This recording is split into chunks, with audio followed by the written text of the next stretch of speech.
Richard Lawson was known as the Iron Wolf of Lagos, a billionaire who crushed rivals without mercy. But behind the glittering empire was a man haunted by betrayal and blinded by mistrust. One day he shocked the world by declaring he had gone blind. Doctors confirmed it. Investors panicked.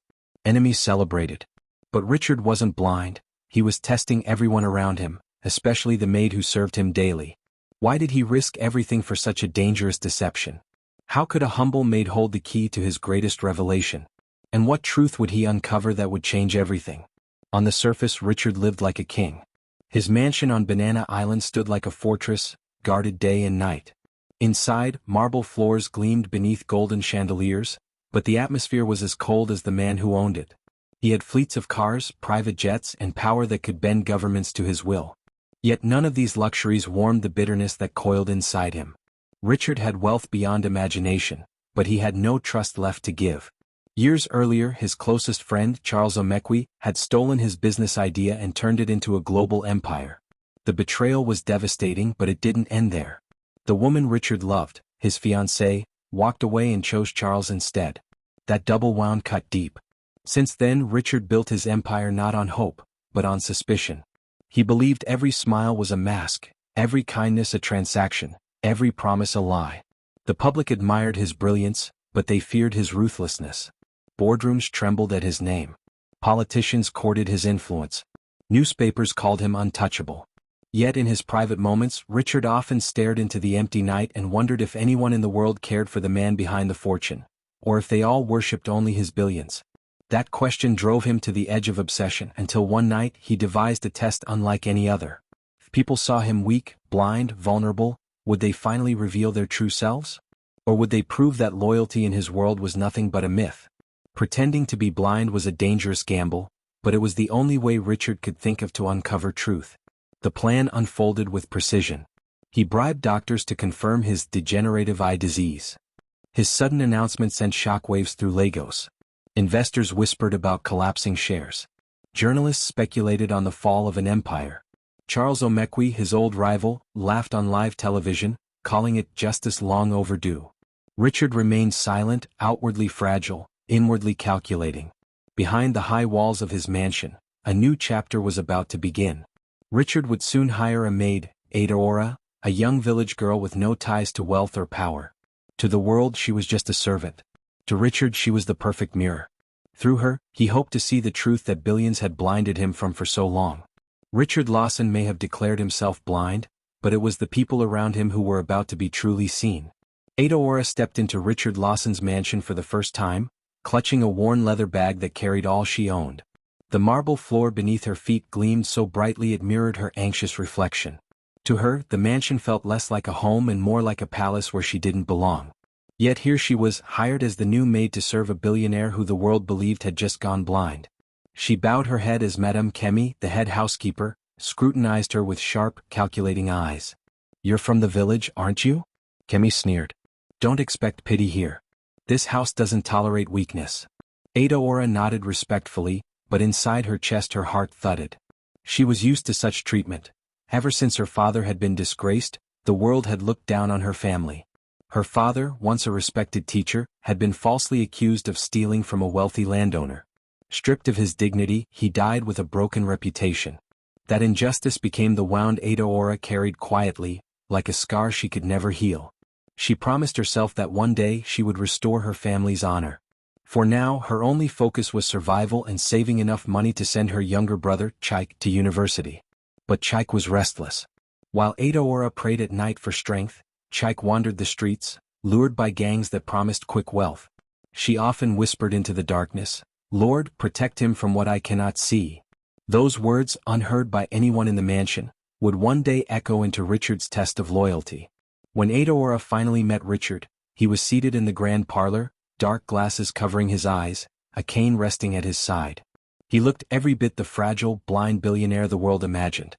Yet his silence carried authority, and his presence made Ada Ora tremble. "Speak," Richard said flatly without turning his head. "My name is Ada Ora, sir." "I will serve faithfully," she replied softly. Richard tilted his head slightly as though studying her voice. "We'll see," he murmured. It was a phrase both dismissive and prophetic, For Adaora was about to face a test far greater than she could ever imagine. From that day on, Adaora worked tirelessly. She cleaned floors, dusted chandeliers, and served meals with quiet diligence. She never complained, even when the other staff mocked her village accent or whispered that she would soon fail. Madame Kemi in particular watched her closely, her eyes narrowed like a hawk circling prey. But while others saw Adaora as weak, Richard noticed something different. She moved with a kind of dignity rare among his staff. She prayed before sleeping even after exhausting days. She rejected small bribes from staff who tried to trick her into spying. And when guards laughed at their blind master, Adaora's sharp voice cut through the air, "Respect him. Blind or not, he is still your employer." Richard's lips curled into the faintest smile. The game had begun, but perhaps the pieces were not moving as he expected. The mansion had fallen into its nightly silence, but Richard Lawson was wide awake. Behind the dark glasses that concealed his piercing eyes, he studied every sound, every footstep, every whisper of the staff. Pretending to be blind was exhausting, but it was also the only way to strip away masks. And now, with Adaora under his roof, the real test had begun. His first move was simple. At breakfast the next morning, he accidentally dropped his silver spoon to the floor. The sound echoed sharply against the marble. Most staff in the past had pretended not to notice, letting him fumble, amused by his helplessness. Richard tilted his head, waiting. Adaora immediately bent to pick up the spoon. Instead of sliding it back carelessly, she polished it with her apron before returning it gently to his hand. "Here, sir," she said quietly. Her tone carried neither pity nor mockery, only respect. Richard's lips twitched. One test passed. The second test came days later. Richard intentionally left a bundle of crisp Naira notes on the side table in his study, pretending to forget it. He sat motionless in his chair, appearing lost in blindness, while Adaora dusted the room. He could hear her pause near the money, the silence thick with temptation. For a moment, Richard wondered if she would pocket even a single note. But she didn't. Instead, she walked over and said, "Sir, you left this money here. It might be unsafe." She placed it firmly in his hand. Richard's chest tightened. Most people he had tested before failed this part. But Adaora seemed cut from a different cloth. Still, he wasn't convinced. He needed to push further. That night, as Adaora finished her chores, Richard overheard two guards mocking him near the corridor. "Our master is finished. A blind billionaire is just a lamb waiting for wolves," one sneered. The other laughed, adding, "Even his new maid will soon see he's useless." Adaora's voice rang out like steel. "You're wrong. Blindness does not make a man useless. Respect him, or you do not deserve to serve him." Her words sliced through the air, silencing the laughter. Richard, hidden in the shadows, felt something stir in him, a sensation he hadn't felt in years. Respect, yes, but also confusion. Why defend a man she barely knew? But the mansion was not without its shadows. Madame Kemi, the head housekeeper, watched these small moments with narrowing eyes. To her, Adaora's growing connection to the master was dangerous. Loyalty in this mansion was a currency, and Kemi wasn't ready to lose her influence. She whispered to other staff, planting seeds of doubt. "She's only pretending," Kemi hissed. "Give her time, she'll show her true colors." Richard, meanwhile, sat alone in his private chamber, silently replaying Adaora's actions. For the first time his game felt unstable. He had set out to test loyalty, but what if the maid was revealing more truth than he was prepared to face? Madame Kemi moved through the mansion like a queen without a crown. She had served Richard Lawson for over 15 years, long before he became the Iron Wolf of Lagos. To the outside world, she was loyal and indispensable, but behind the walls of the mansion, her power rested on control, secrets, and fear. The arrival of Adaora threatened that balance, and Kemi could feel it slipping. "She thinks she's special because the master smiles when she speaks," Kemi whispered to the cook, sliding a tray across the counter. "But trust me, village girls are like smoke, one strong wind and they disappear." The cook chuckled nervously, nodding. Within days, Kemi's words spread among the staff like poison. Whenever Adaora entered a room, conversations went quiet, replaced by glances and smirks. She felt the sting of gossip but endured it with grace, whispering prayers under her breath. Still, cracks began to show. One evening, while scrubbing the grand staircase, Adaora overheard two maids whispering behind her.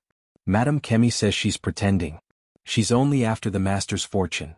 Adaora froze, her brush still in hand. She wanted to defend herself, but silence felt safer. Later, in her small room at the far end of the servants' quarters, she buried her face in her pillow and let the tears flow. "Lord, why place me here if I will only be hated?" she whispered. But the next morning she rose with quiet strength.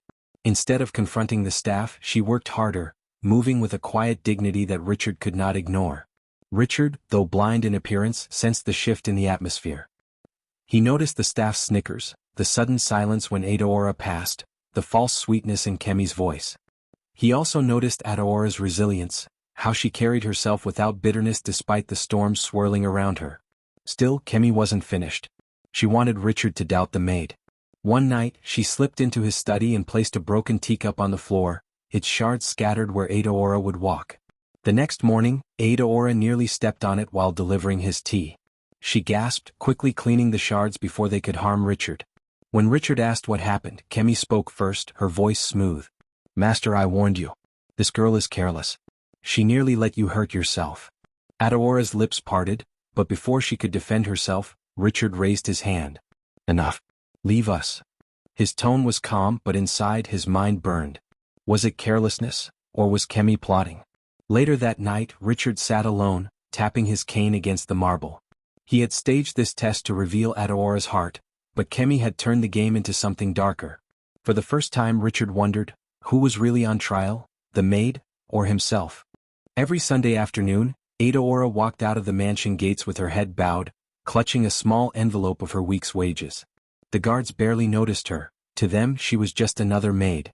But to Adaora, each step beyond the walls of Banana Island was a reminder that her life was tied to two worlds: the glittering mansion of the billionaire and the dusty streets where her brother struggled to survive. Chaik was waiting at their tiny rented room in Surulere when she arrived. He was tall, restless, with a fire in his eyes that often scared her. "You work like a slave for that blind man, and for what?" he demanded, throwing his hands in the air. "You give me money, but it's never enough. Do you know what the boys on the street offer me in a single night?" Adaora set the envelope on the table, her voice firm but trembling. "Chaik, I'm trying. Please don't let those gangs deceive you. Quick wealth destroys. I've seen what happens." He scoffed, pacing the small room. "You're too naive, Ada. The world doesn't reward honesty. Look at Father. He died disgraced for a crime he didn't commit. If he had stolen that money for real, maybe we'd be rich now." His words sliced through her like knives. She clenched her fists, whispering, "Don't ever dishonor Papa like that. He was a good man, and I won't let his name be dragged through the mud." Chaik fell silent, shame flickering across his face. But as Adaora left that evening, she noticed the gang boys waiting at the corner, nodding at him. A shiver ran down her spine. "Lord," she prayed, "don't let me lose him too." Back at the mansion, Richard was not blind to her burdens. Though Adaora never complained, he noticed the faint dark circles under her eyes on Mondays, the way her shoulders slumped when she thought no one was looking. He even overheard her late-night prayers, whispered through the thin walls of the servants' quarters. "Help me protect Chaik. Help me remain faithful." Something in those prayers unsettled Richard. Once, he too had prayed for protection, for love, for loyalty, but betrayal had taught him that prayer was useless. And yet, here was a village girl clinging to faith as though it was her lifeline.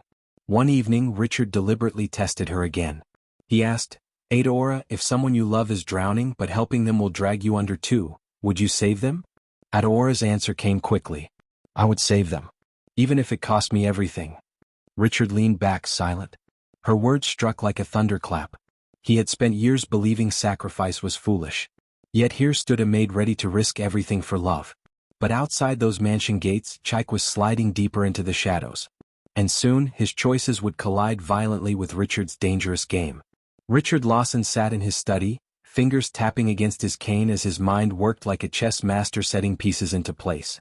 The early tests had proven Adaora's honesty, but honesty was only the surface. What he needed to know was whether her loyalty could withstand pressure, temptation, and fear. If she was truly different, she would endure. If not, she would break like all the rest. His next trap was subtle. That morning, he instructed Madame Kemi to deliver a message. "Adaora, Master says he wants you to take responsibility for the accounts. You will be handling small sums of household money." Kemi's eyes gleamed as she relayed the instruction. This was her chance. "Be careful," she said with mock sweetness. "People say money changes even the purest heart." Adaora accepted the task with quiet humility, recording every kobo with neat precision in a worn notebook. Each time she handed Richard the receipts, his hidden eyes studied her face for cracks of greed. But there were none. Instead, she seemed almost relieved to prove her integrity through the task. Still, Richard pushed further. One evening, he asked Adaora to bring him a specific file from his private safe. Inside the safe, among stacks of documents, lay a small jewelry box glittering with diamonds. Richard had deliberately placed it where her hand would brush against it. He waited in silence, ears tuned to every sound. Adaora hesitated only for a breath, then withdrew the file and closed the safe with trembling hands. When she placed the file on his desk, her voice was steady. "Here, sir. Nothing else?" Richard asked casually. "Nothing else," she replied firmly. Behind the dark glasses, Richard's eyes narrowed. So far, the maid was unshaken. But life had a way of finding weakness, and Richard knew her weakness lay not in money, but in family. That same week, Chike's choices began to ripple toward Banana Island. The gang boys he admired had convinced him to join a late-night robbery. Their target? A wealthy businessman's convoy returning from a party. But the heist went wrong. Shots were fired. News spread across Lagos by morning. One of the gang members had been arrested, and police were hunting the rest. Chike barely escaped. And in his desperation, he ran to the one place he thought safe, his sister's mansion workplace. Late at night, as Adaora cleared the dining hall, she heard a faint knock at the servants' entrance. Her heart lurched when she opened the door to find Chike, bruised, breathless, his eyes wild with fear. "Sis, hide me. Please, they're after me," he whispered urgently. Adaora's knees weakened. She knew harboring him could cost her job, perhaps even her life. Yet blood was thicker than fear. She pulled him inside, whispering, "Stay quiet. No one must know." What she didn't realize was that Richard, hidden in the shadows of the hall, had heard everything. The test had just turned deadly. Richard Lawson sat silently in the shadows of the corridor long after Chike slipped inside. Every instinct told him to summon security, to expose the boy immediately. A criminal in his mansion was a direct threat. But something in Adaora's trembling voice stopped him. No one must know. The next morning he summoned Adaora to his study. She entered nervously, her eyes downcast, clutching her apron as though it were armor.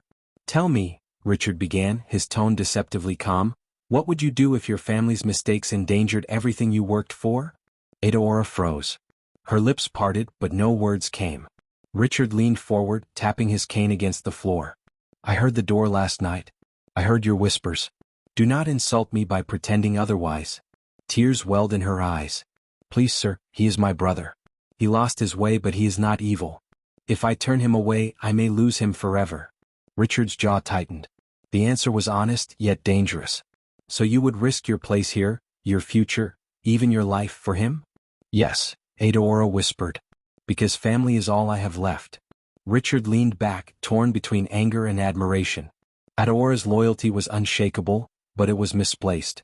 To him, family had been nothing but betrayal. Yet here she was, clinging to hers like a lifeline. Meanwhile, Madame Kemi was already circling like a vulture. She had noticed Adaora's sudden late-night movements and the nervous energy in her steps. Curiosity gnawed at her until one evening, she followed quietly down the servants' corridor. When she peeked into Adaora's tiny quarters, she saw him, Chike, huddled in the corner like a wounded animal. Her lips curled into a cruel smile. "Ah," she whispered, "so this is the skeleton in the little maid's closet." The very next morning she approached Richard with her poison. "Master, forgive me, but I must warn you. Adaora is hiding someone in her quarters. A man. I do not know his intentions, but it is dangerous." Richard turned his head slightly, concealing his thoughts. "And you saw this with your own eyes?" "Yes, master," Kemi replied eagerly. "I believe she plans to betray you. Why else would she sneak him in?" Richard dismissed her with a wave of his cane, but his mind was a storm. Kemi's words confirmed what he already knew, but her delight in exposing Adaora unsettled him more than her warning. That evening Richard confronted Adaora again. "Your brother cannot stay here. You are endangering not only yourself but everyone in this house. Choose wisely, protect him in secret and lose everything, or bring him into the light and face the consequences." Adaora fell to her knees, tears spilling down her face.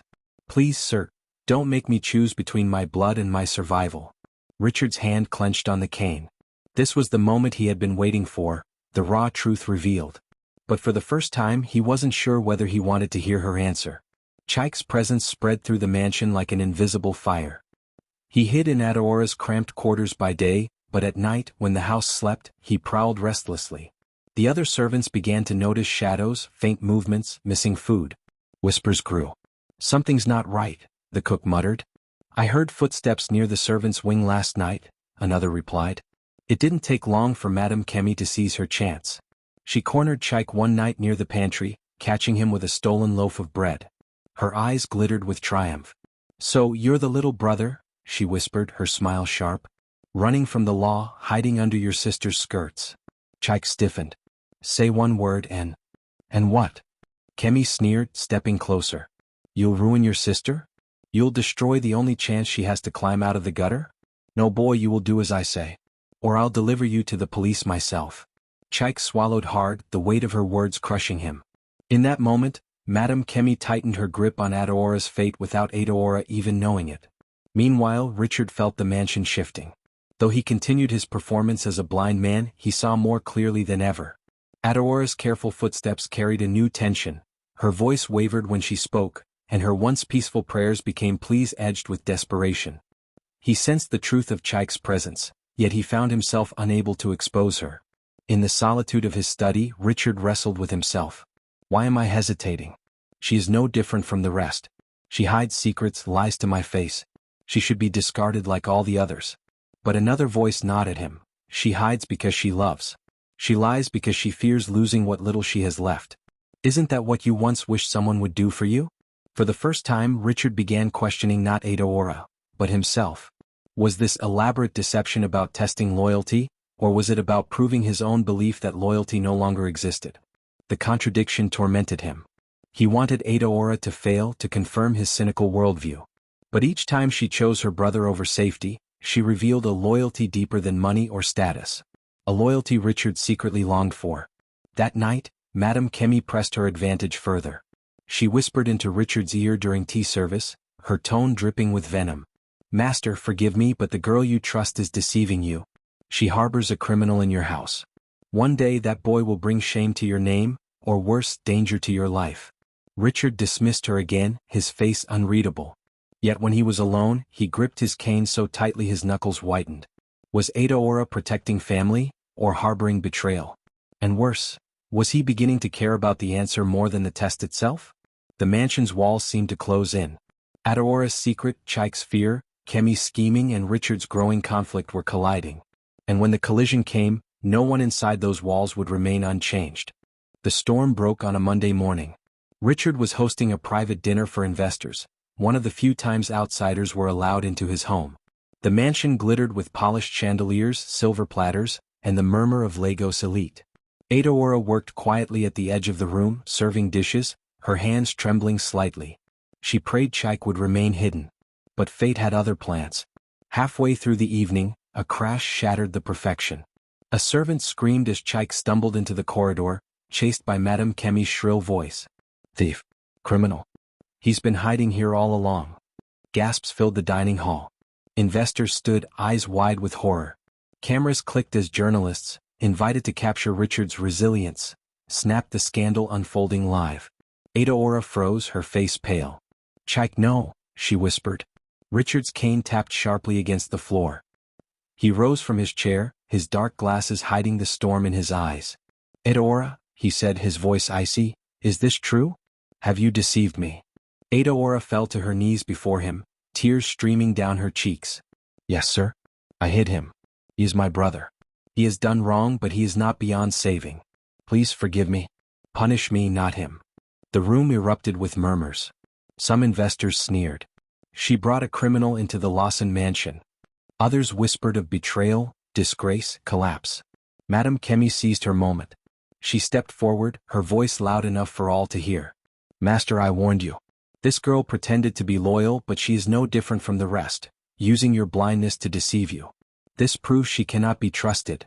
All eyes turned to Richard. He gripped his cane, his breath sharp and uneven. Inside his mind was a battlefield. On one side, the cold logic of the Iron Wolf. Betrayal must be punished, trust is weakness, Adora is guilty.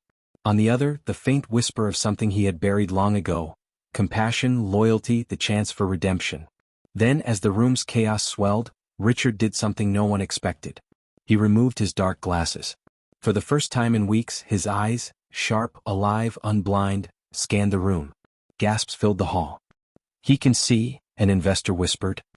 "He was never blind," another exclaimed. The revelation crashed like thunder. Madame Kemi's smug smile vanished, replaced by shock. Adaora stared up at Richard, disbelief in her tearful eyes. "Yes," Richard said, his voice low but carrying. "I was never blind. I wanted to see who among me could be trusted. And tonight, the truth has revealed itself." But his words only deepened the chaos. Investors stormed out, furious at his deception. Journalists shouted questions. The staff whispered, terrified. And Adaora, still kneeling, still weeping, felt her world collapsing. Richard's eyes lingered on her. He had exposed her lie, yes, but in that moment he realized something devastating. Her betrayal was born not of greed but of love.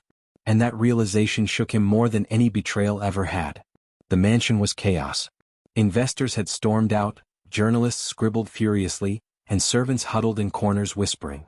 Yet in the eye of the storm, Richard Lawson stood tall, his dark glasses discarded, his eyes burning with an intensity that silenced the room. "Adaora," he said slowly, "you deceived me. You hid your brother under my roof, risking everything I own." Adaora, still on her knees, lifted her tear-streaked face. "Yes, sir. I deceived you. But I could not abandon my brother. If love is betrayal, then I am guilty." The words hung in the air like a sword. Madame Kemi stepped forward, her voice shrill with triumph.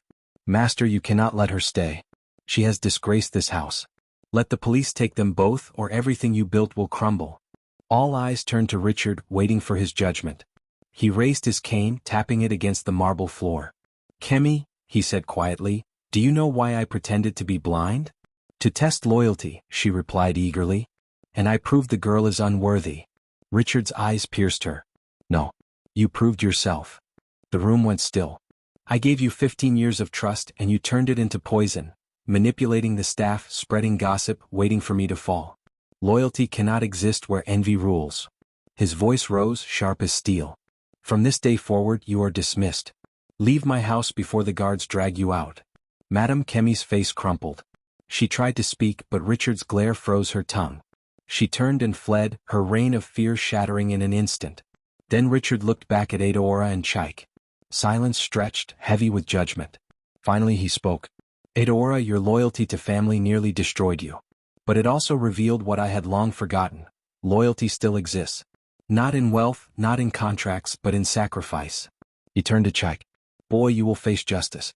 But not the kind the streets give. I will pay for your release on one condition.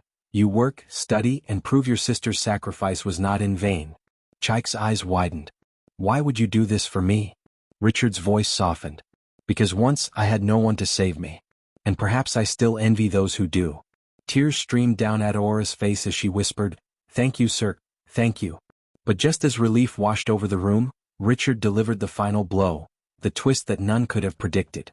"You think this was about you, Adaora?" he said, his tone almost bitter. "No. This test was never about a maid's loyalty. It was about proving a truth I feared, that even in loyalty there is always deception. You hid your brother. You lied to my face. And though I forgive you, I will never forget." The words sliced like a knife. Adaora realized then that she had passed Richard's test, but at a cost. She had awakened a man who could see loyalty and betrayal as the same coin, flipped endlessly in his hand. As the doors of the mansion closed behind the departing guests, one truth remained. Richard Lawson had exposed everyone around him. But in doing so, he had also exposed himself. A man so blinded by mistrust that even when shown true loyalty, he could not fully believe it. And that paradox would haunt him long after the mansion's lights dimmed.